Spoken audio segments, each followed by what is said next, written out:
We'll do the box office top 10 shortly, but let's talk about a film that's out. Okay, fine. So The Good Boss, La Buen Patron, which is directed by Fernando León de Aranoa, and it stars Javier Bardem, with whom he made Mondays in the Sun and Loving Pablo, the Pablo Escobar crime drama. This was incredibly successful at the Goya Awards. It won, it got a record-breaking 20 nominations and wins, including Best Film, Best Director, Best Actor for Javier Bardem, Best Original Screenplay, and Best Score for Zeltia Montez. And the score is, I think, really, really fine. Do you feature it on your Top Scholar show? I do feature it on my Top Scholar show. Thank you for bringing that up, Simon. So whenever I say a score, you can automatically imagine that that's the case.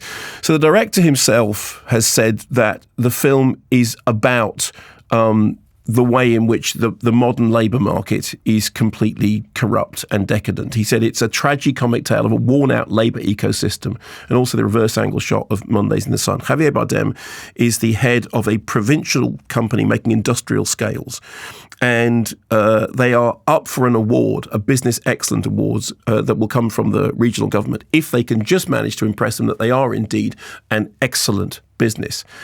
He is terribly smarmy and patrician. We see him at the beginning giving this grey hair, giving this grey suit, giving this speech about the company is my family. You aren't just employees. This goes way beyond contracts. You're all my family. It very soon turns out that that's not the case. Firstly, he has a predatory habit of preying upon young interns and then disposing of them. One of the employees, a long-term employee, has been fired as a result of cutbacks and has consequently lost his home, his family, and increasingly his marbles, and has set up a protest camp outside the factory, decrying the factory.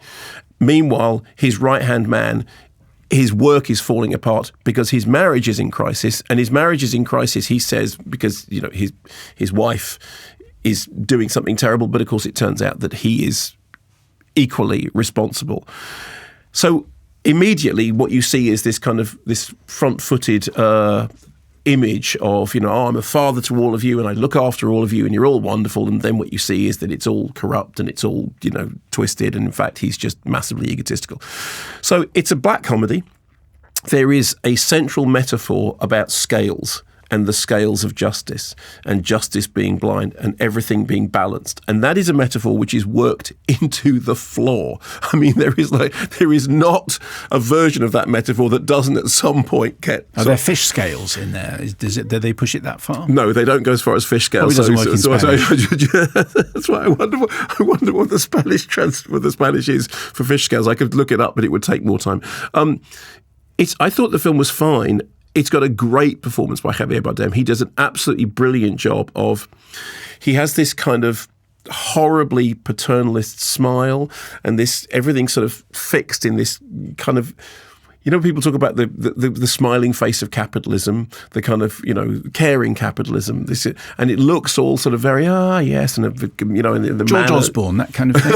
Is that who you I hadn't actually had the image of George Osborne and John Osborne even, which would be interesting, in my head. But John Osborne for Chancellor.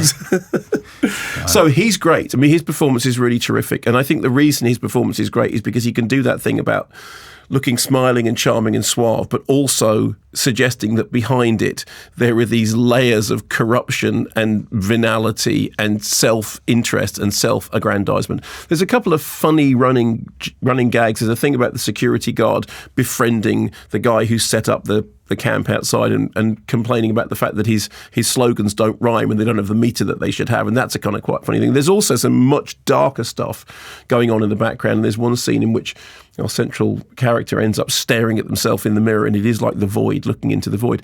My problem is, I don't think it's a masterpiece. I don't think it's doing anything that hasn't been done before, and I think it certainly overstretches its central metaphor, and it slightly outstays its welcome. But it is absolutely worth it for Javier Bardem's performance, which is terrific. I mean, he is really mesmerizing as that kind of smiling but also reptilian, petty boss who's the lord of his kingdom and has the morals of a snake. Interesting. Morals of a snake. That's... If only there was some kind of person in the news who we could attach that to, but I can't think of anyone.